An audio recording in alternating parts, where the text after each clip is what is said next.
On commence ensemble la première leçon de chimie pour cette année. Chapitre 1, il parle d'une introduction sur la structure de l'atome. On commence par une introduction historique. Numéro 1, les philosophes grecs. Ils imaginèrent que la matière peut être subdivisée en petites parties jusqu'à atteindre une particule indivisible appelée atome, A en grec c'est-à-dire non, et tome c'est-à-dire divisible, ce qui fait une particule non divisible. Deuxième chose, c'était l'idée d'Aristote. Au IVe siècle avant Jésus-Christ, Aristote refusa l'idée des philosophes grecs et énonça un nouveau concept qui suppose que toutes les matières sont formées de 4 composants: eau, air, poussière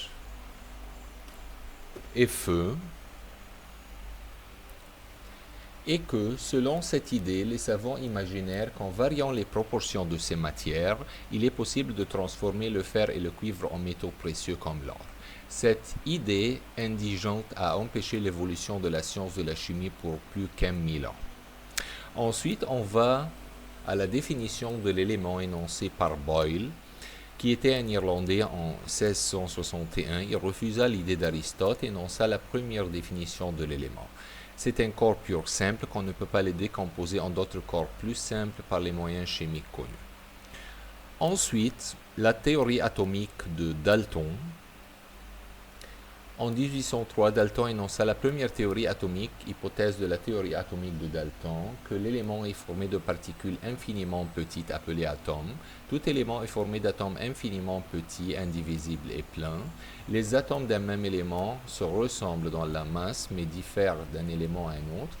Les composés sont formés par l'union des atomes de différents éléments par un rapport numérique.